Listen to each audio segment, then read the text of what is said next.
Novel ہے novel. کیا آپ چاہتے ہیں بے شمار بہترین کہانیاں، رومانٹک، جاسوسی، فلسفیانہ، ڈراؤنے اور سائنسی ناولز بہترین آواز میں سننا؟ تو آج ہی ہمارے YouTube channel KZ audio novels and stories کو سبسکرائب کریں تاکہ آپ کو آنے والی ہر ناول، کہانی اور شاعری کی نوٹیفیکیشن ملتی رہے۔ جب زندگی شروع ہوگی، 5واں باب، 2 سہیلیاں۔ ہم ایک دفعہ پھر میدان حشر میں کھڑے تھے۔ بچوں سے متعلق نائمہ کا سوال میرے کانوں میں گونج رہا تھا۔ میں نے صالح سے کہا، میں اپنے ان دونوں بچوں سے ملنا چاہتا ہوں جو یہاں موجود ہیں۔ اس کا مطلب ہے کہ تم ذہنی طور پر ان دونوں سے ان کے برے حال میں ملنے کے لیے تیار ہو چکے ہو؟ ہاں، شاید میں پہلے خود میں یہ حوصلہ نہیں پا رہا تھا۔ میرے لیے تو اپنے استاد کا صدمہ بہت تھا، پھر اپنی بہو ہما کو برے حال میں دیکھ کر میرا اوسان خطا ہو گئے، مگر اب مجھے اندازہ ہو چکا ہے کہ ناگزیر کا سامنا کرنے کا وقت آ گیا ہے۔ ہاں، ابھی حشر کا دن ہے، یہ صرف جنت میں جانے کے بعد ہی ہوگا کہ انسان کے لیے ہر صدمہ اور ہر خوف و حزن ختم ہو جائے۔ صالح نے مجھ پر طاری ہونے والے غم کی توجیہ کی۔ یہی تعبیر قرآن پاک میں جنت کے لیے استعمال ہوئی ہے، وہ جگہ جہاں ماضی کا کوئی پچھتاوا ہے اور نہ مستقبل کا کوئی اندیشہ۔ میں نے اس کی تائید میں قرآن پاک کی ایک آیت کا حوالہ دیا۔ جواب میں صالح نے ایک اور بہت اہم بات کو واضح کرتے ہوئے کہا، ہاں، جنت ایسی ہی جگہ ہے۔ حساب جب شروع ہوگا تو جنت اور جہنم کو قریب لایا جائے گا۔ ہر شخص کی جنت یا جہنم کا جب فیصلہ ہوگا تو اسی وقت اس کو یہ بھی بتا دیا جائے گا کہ اسے کیا نہیں ملا، یعنی اسے کس عذاب سے بچا لیا گیا یا کس نعمت سے محروم کر دیا گیا ہے۔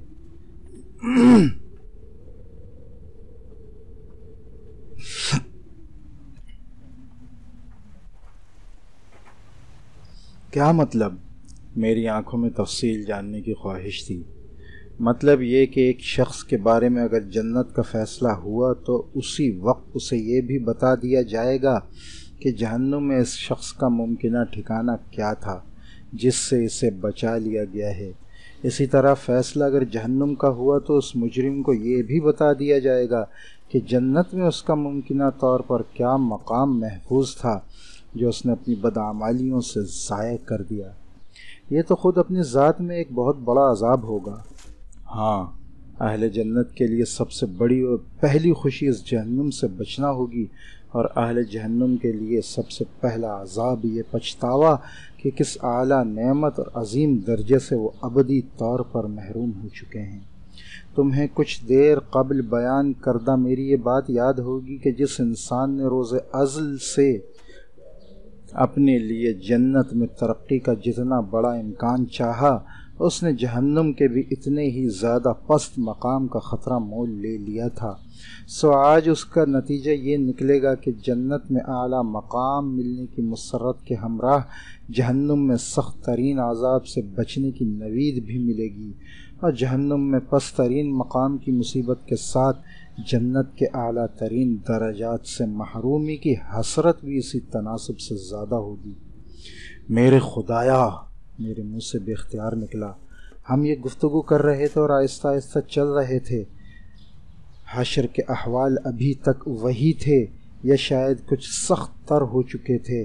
وہی رونا پیٹنا، وہی پریشانی و بدحالی، وہی حسرت و ندامت، وہی اضطراب و بے چینی، وہی حزن و مایوسی۔ ہر چہرے پر سوال تھا مگر جواب کہیں نہیں تھا، ہر چہرے پر اضمحلال تھا مگر سکون کہیں نہیں تھا۔ میں نے دل میں سوچا، پتہ نہیں میری بیٹی اور بیٹے پر کیا بیت رہی ہوگی۔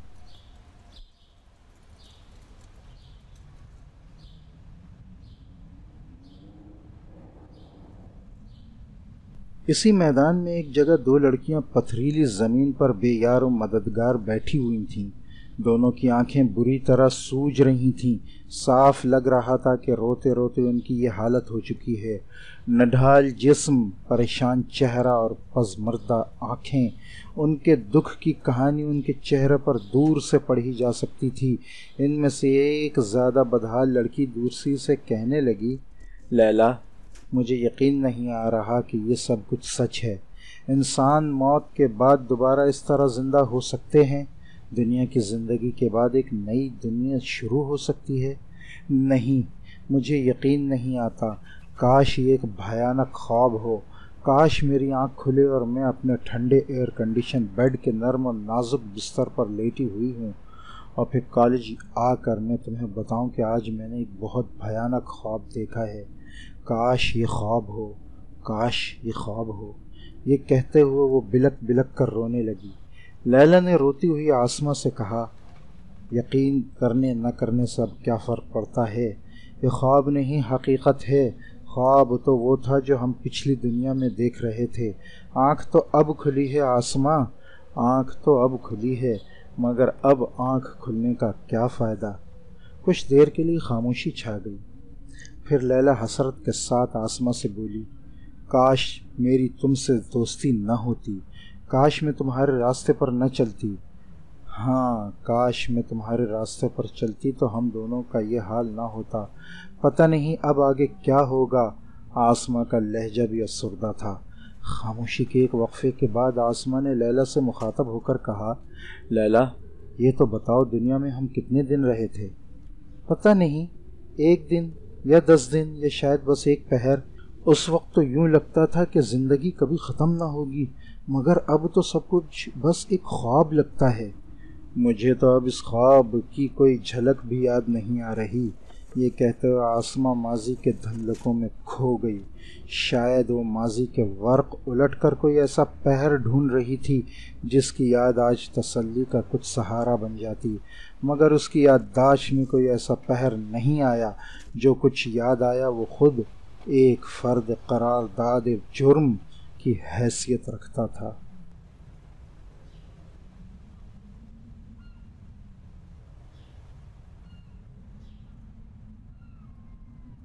میں آج قیامت لگ رہی ہوں نا؟ آسمہ نے ایک ادا سے جسم کو لہرایا اور کسی ماڈل کے انداز میں 2 قدم چل کر لیلا کے سامنے کھڑی ہو گئی۔ لیلا اپنی درسگاہ کے احاطے میں درختوں کے سائے تلے بچھائی گئی ایک بینچ پر بیٹھی ہوئی جوس پی رہی تھی، اور اس کے سامنے اس کی عزیز سہیلی آسمہ لہراتی بل کھاتی اپنے نئے کپڑوں کی نمائش کر رہی تھی۔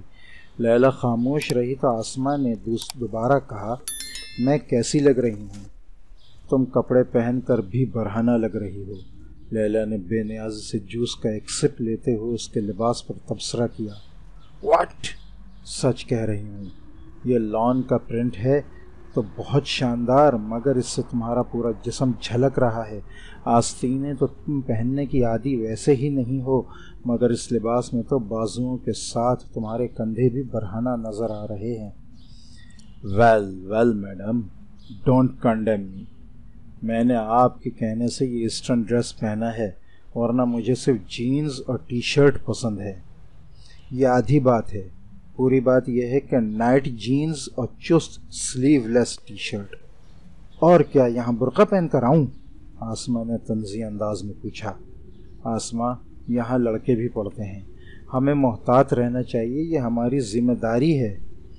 لیلا نے اسے ناصحانہ انداز میں سمجھاتے ہوئے کہا، سوری، یہ تمہاری رائے ہے، ورنہ ذمہ داری تو ان لڑکوں کی ہے کہ اپنی نظریں جھکا کر رکھیں۔ کوئی مولوی انہیں یہ کیوں نہیں بتاتا؟ یقیناً یہ ان کی ذمہ داری ہے، مگر کیا ہماری کوئی ذمہ داری نہیں ہے؟ لیلا کے اس جواب پر آسمہ تنک کر بولی، کیا ہم اپنی پسند کے کپڑے بھی نہ پہنیں، خوبصورت بھی نظر نہ آئیں؟ ضرور پہنو اور ضرور خوبصورت لگو، مگر حیا کے دائرے میں رہتے ہوئے۔ بس کرو یار، یہاں ایک میڈم شائستہ ہیں جو ہر وقت ایسے ہی ماڈسٹی پر لیکچر دیتی رہتی ہیں، اور دوسری تم ہو۔ سنو، ان کے نقش قدم پر مت چلو، ورنہ ان جیسا ہی انجام ہوگا۔ ساری زندگی گھر بیٹھی رہ جاؤ گی ماڈسٹ بن کر، تمہاری بھی کہیں شادی نہیں ہوگی۔ آسمہ، بری بات ہے، اتنی اچھی اور نیک ٹیچر ہیں اور تم ہو کہ ان کا مذاق اڑا رہی ہو، ان کی شادی نہیں ہوئی تو اس میں ان کی مڈسٹری کا نہیں ہمارے معاشرے کا قصور ہے۔ ارے چھوڑو یار یہ فضول بحث۔ یہ دیکھو یہ جو لان کا پرنٹ میں نے پہنا ہے وہ سپر ماڈل ایکٹریس چمپا نے لانچ کیا ہے، اور اس کا ڈیزائنر بھی انٹرنیشنل شہرت کا مالک ہے۔ پتہ ہے ایک سوٹ 30,000 کا ہے۔ تم نے تو ایگزیبیشن میں جانے سے انکار کر دیا تھا، مگر وہاں بڑا مزہ آیا۔ آخر میں فیشن شو بھی تھا، اسی میں چمپا نے یہ اسٹائل پہنا تھا جسے میں نے کاپی کیا ہے، تم بھی بنوا لو۔ اور اس کے بعد میرے گھر والے مجھے گھر سے نکال دیں گے۔ ڈونٹ وری، میں تمہیں اپنے ہاں رکھ لوں گی۔ ویسے بھی تمہارے گھر والے بہت آرتھوڈکس ہیں۔ تمہاری امی نائمہ آنٹی تو اچھی خاتون، بس ہر وقت نصیحت کرتی ہیں۔ تمہارے ابا عبداللہ انکل، وہ تو لگتا ہے کہ ساری دنیا میں اسلام پھیلا کر ہی دم لیں گے۔ ایسے ہی تمہارے باقی بہن بھائی، بس ایک تمہارے بڑے بھائی جمشید ہی ڈھنگ کے ہیں، اسی لیے شاید تم لوگوں کے ساتھ نہیں رہتے۔ ابا تو سمجھتے ہیں کہ وہی سب سے زیادہ ان سے دور ہو چکے ہیں، اور بقول امی کے انہوں نے مجھے بھی خراب کر دیا ہے۔ کیا خرابی ہے تم میں؟ تم تو مجھے ویسے ہی بڑی نیک لگتی ہو۔ میں اور نیک؟ بس مارے باندھے بچپن کی عادت کی بنا پر روزہ نماز کر لیتی ہوں، باقی میں تمہارے ساتھ رہ کر تمہارے جیسے ہی کام کرتی ہوں۔ مگر یہ تو دیکھو کہ میرے ساتھ مزہ کتنا آتا ہے۔ 50 برس کی زندگی ہے، خوب کھاؤ پیو اور انجوائے کرو۔ ہاں تمہارے ساتھ مزہ تو آتا ہے، مگر ابو کہتے ہیں کہ آخرت میں اگر ایک دن کے لیے بھی پکڑ ہو گئی تو وہاں کا ایک دن ہزاروں برس کا ہوتا ہے۔ اس میں 50 سالہ زندگی کا سارا نشہ حرن ہو جائے گا۔ ان کی تربیت سے میری امی، بہنیں اور بھائی انور سب ہی نیکی کی زندگی گزارتے ہیں۔ Don't talk about them. وہ نیکی کی نہیں بوریت کی زندگی گزارتے ہیں۔ اس بور زندگی کے تصور سے مجھے وحشت ہوتی ہے۔ میں نے اسی لیے تمہارے گھر جانا اب کم کر دیا ہے۔ ہر وقت جنت کی باتیں، ہر وقت آخرت اور نیکی کی باتیں۔ عبادت کرو، نماز پڑھو، روزہ رکھو، دوپٹہ سینے پر رکھو، سر ڈھانکو۔ آئی ڈونٹ لائک دس ربش۔ آسمہ کی اس بات سے لیلا کے چہرے پر کچھ ناگواری کے آثار ظاہر ہوئے۔ وہ بولی، ایسا مت کہو آسمہ، میرے گھر والوں نے تم سے کبھی کچھ نہیں کہا۔ وہ بیچارے جو کرتے ہیں خود کرتے ہیں یا مجھے تلقین کرتے ہیں، تم سے تو کچھ نہیں کہتے۔ صرف ایک دفعہ میرے ابا نے تم سے یہ کہا تھا کہ بیٹا تم میری بیٹی کی سہیلی ہو، دیکھو ایسی سہیلی بننا جو جنت میں بھی اس کے ساتھ رہے۔ ایسا نہ ہو کہ تم دونوں خدا کو ناراض کر دو اور کسی بری جگہ تم دونوں کو ساتھ رہنا پڑے۔ ایسا نہ ہو کہ قیامت کے دن تم دونوں ایک دوسرے کو الزام دو کہ تمہاری دوستی نے مجھے برباد کر دیا۔ سوری بھائی، تم تو برا مان گئی، لیکن دیکھو تم نے اپنے ابا کی تقریر مجھے پھر سنا دی۔ ان بیچاروں کے سر پر ہر وقت قیامت سوار رہتی ہے۔ آسمہ کے اس جملے سے لیلا کے چہرے کا رنگ بدلا۔ اس کے تیور دیکھ کر وہ فوراً بولی، سوری یار، ناراض نہ ہونا، اب تمہارے ابا کو کچھ نہیں کہوں گی۔ چلو کینٹین چل کر کچھ کھاتے ہیں، مجھے بڑی بھوک لگ رہی ہے۔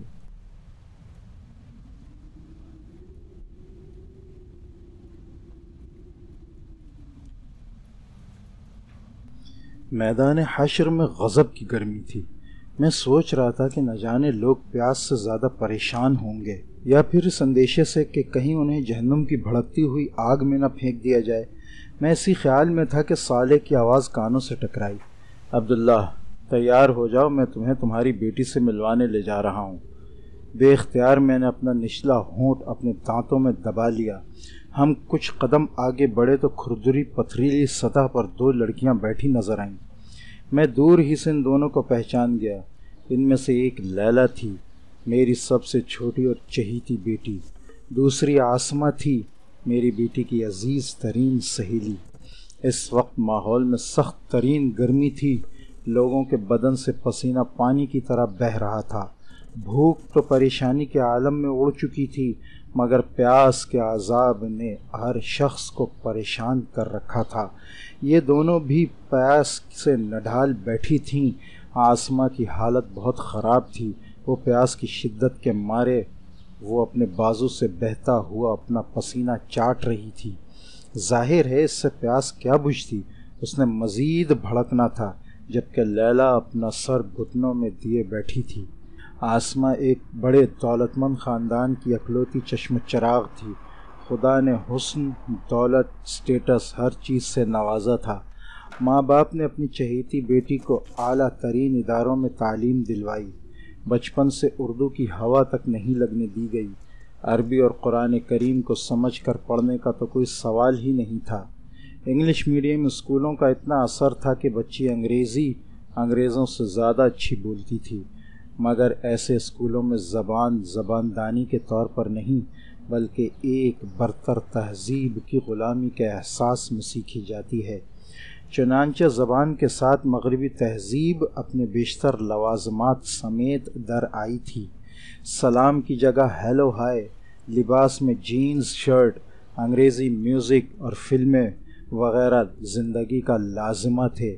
تاہم عاصمہ خاندانی طور پر نو دولتیے پس منظر کی نہیں بلکہ خاندانی رئیس تھی، اس لیے کم از کم ظاہر کی حد تک ایک درجہ کی تہذیب و شرافت، بڑوں کا ادب لحاظ اور رکھ رکھاؤ پایا جاتا تھا۔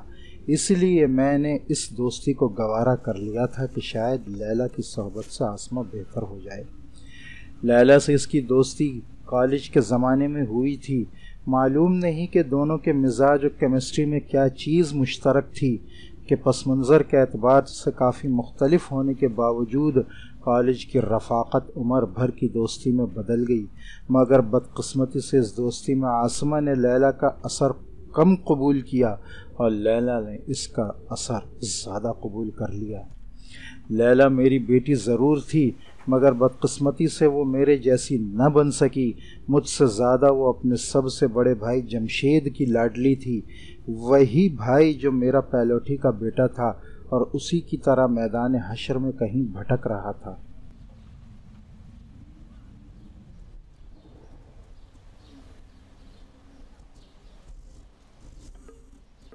ایک طرف بڑے بھائی کا لاڈ پیار اور دوسری طرف عاصمہ کی دوستی۔ یہ عاصمہ اکلوتی ہونے کے ناطے خود والدین کی لاڈلی اور ناز و نعام میں پلی بڑی تھی۔ نتیجہ یہ نکلا کہ آج حشر کی اس خواری میں سے اسے اپنا حصہ وصول کرنا پڑ رہا تھا۔ میرے زمانے کی بیشتر اولادوں کو ان کے والدین کے لاڈ پیار نے برباد کر کے رکھ دیا تھا۔ اولاد ہر دور میں والدین کو محبوب رہی ہے۔ میرے زمانے میں یہ عجیب سانحہ رونما ہوا تھا کہ ماں باپ اپنے بچوں کے عشق میں اس طرح گرفتار ہوئے کہ خود ان کے کھلونے بن گئے۔ شاید یہ کم بچوں کا اثر تھا۔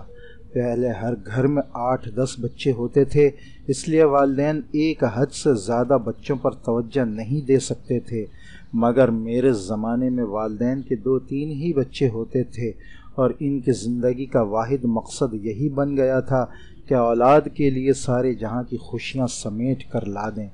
وہ ان کے ناز نخرے اٹھاتے، ان کی تربیت کے لیے ان پر سختی کرنے کو برا سمجھتے، ان کی ہر خواہش پوری کرنے کو اپنا مقصد بنا لیتے، ان کو بہترین تعلیم دلوانے کے لیے اپنا سب کچھ لٹا دیتے، یہاں تک کہ ان کے بہتر مستقبل کی خاطر ان کو دوسرے ملکوں میں تعلیم کے لیے بھیج دیتے، اور آخرکار یہ بچے بوڑھے والدین کو چھوڑ کر ترقی یافتہ ممالک میں سیٹ ہو جاتے۔ یہ نہ بھی ہو تب بھی نئی زندگی میں ماں باپ کا کردار بہت محدود تھا، لیکن ماں باپ اس سب کے باوجود بہت خوش تھے۔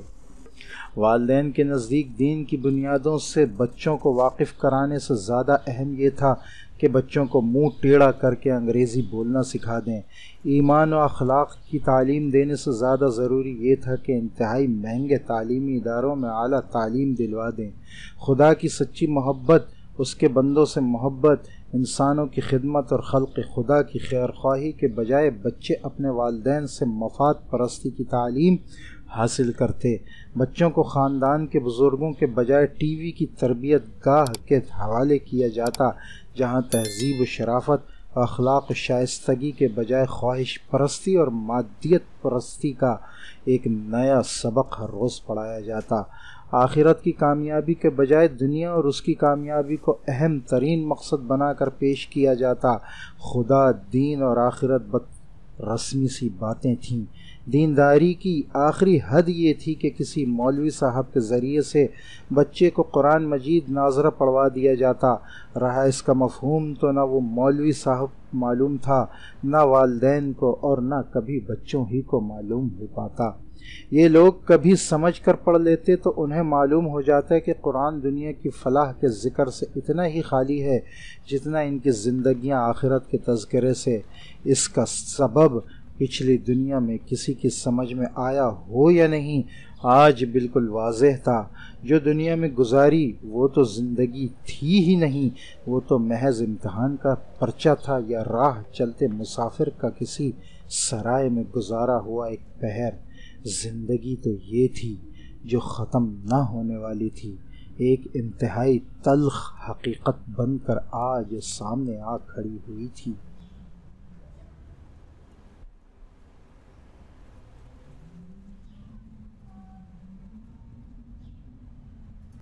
ہم ذرا قریب پہنچے تو آسمہ کی نظر مجھ پر پڑی۔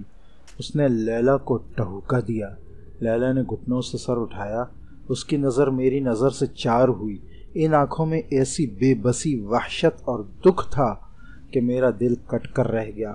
وہ اٹھی، بھاگ کر مجھ سے لپٹ گئی اور پوری قوت سے رونے لگی۔ اس کی زبان سے ابو ابو کے سوا کچھ اور نہیں نکل رہا تھا۔ میں بڑی مشکل سے خود پر ضبط کر رہا تھا۔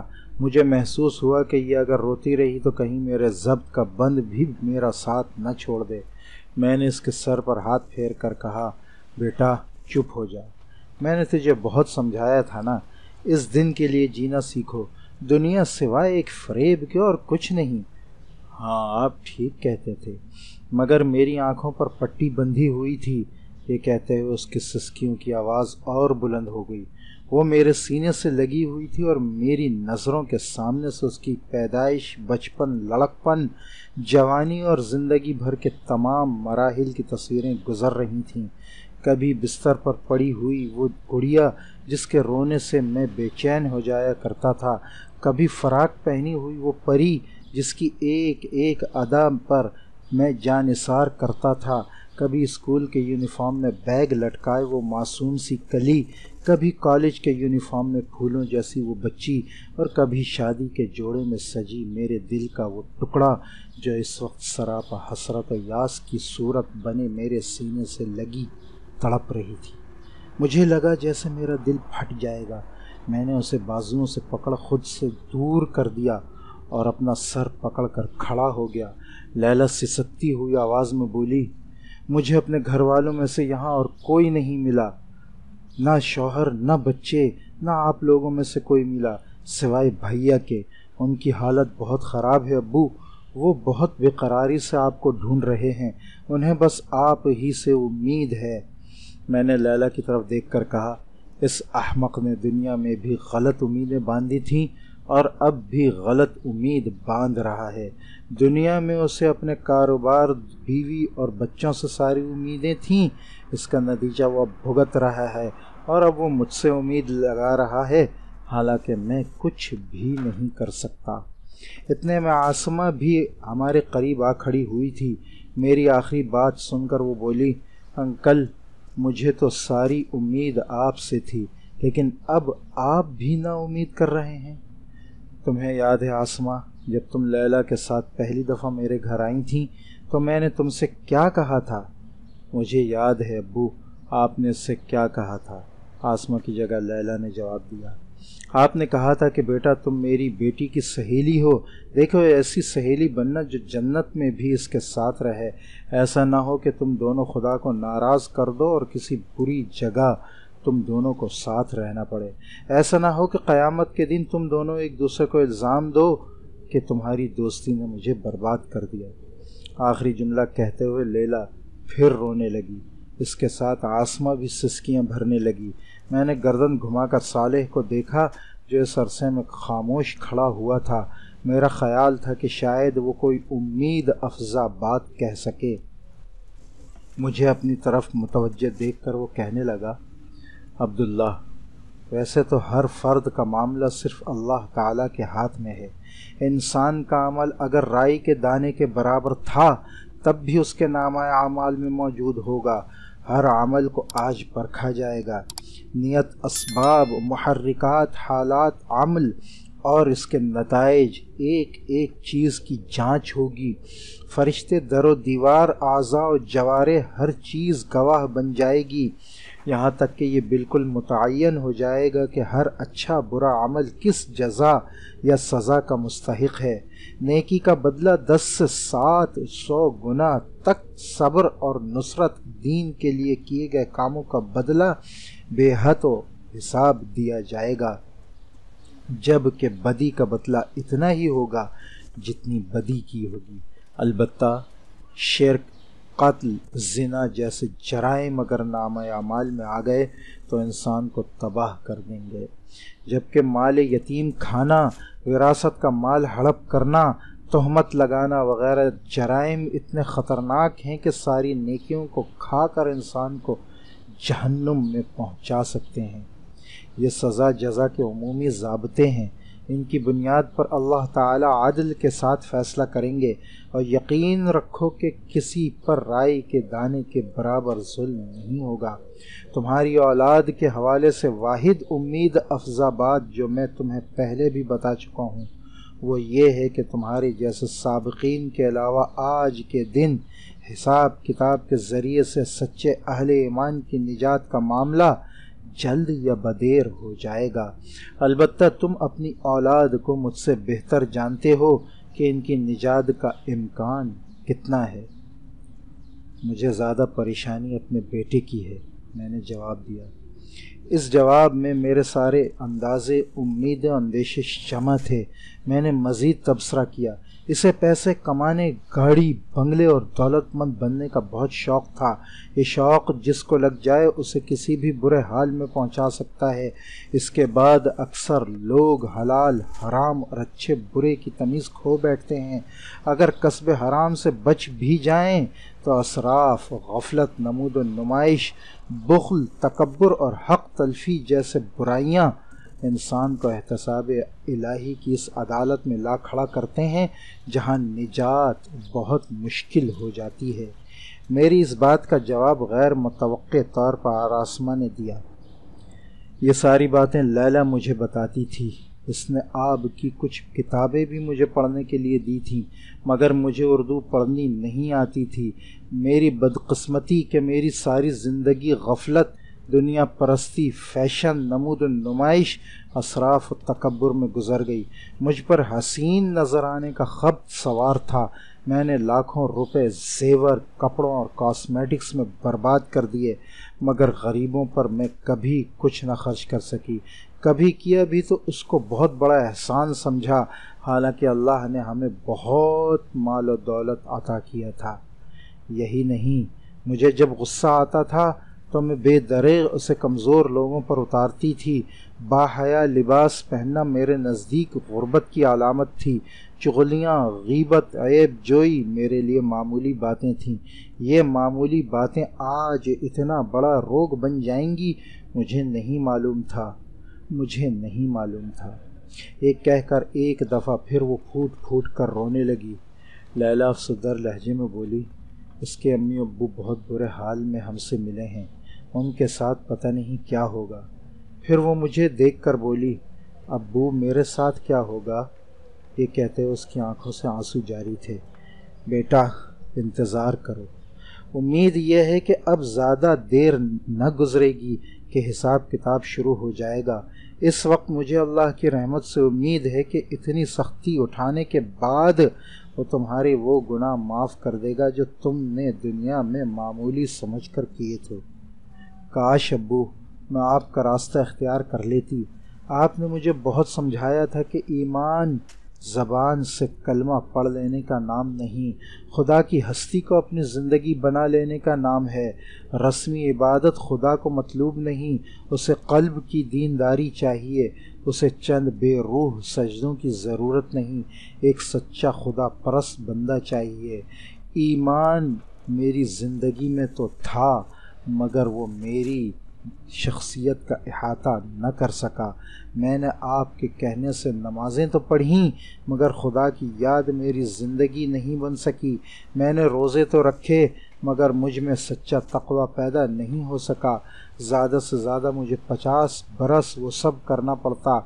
یہاں تو صدیاں گزر رہی ہیں اس گرمی اور سختی میں پریشان گھومتے گھومتے۔ لیلا کی بات سن کر عاصمہ نے اس کے کندھے پر ہاتھ رکھ کر سسکتے ہوئے کہا، بہن تم مجھ سے تو بہتر ہو۔ میں نے تو زندگی میں نماز روزہ کچھ نہیں کیا۔ اخلاقی گناہ، نمود و نمائش، اسراف، تکبر، حق تلفی وغیرہ اس کے علاوہ ہیں۔ میرا کیا ہوگا؟ مجھے تو سوائے جہنم کے کوئی انجان نظر نہیں آتا۔ یہ کہہ کر وہ چیخ چیخ کر رونے لگی۔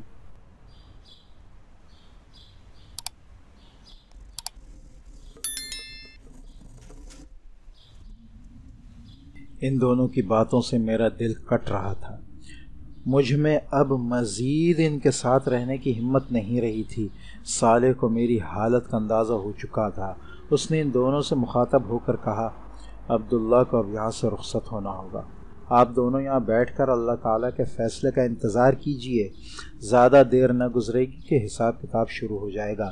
یہ کہہ کر وہ میرا ہاتھ پکڑ کر مجھے آگے لے گیا۔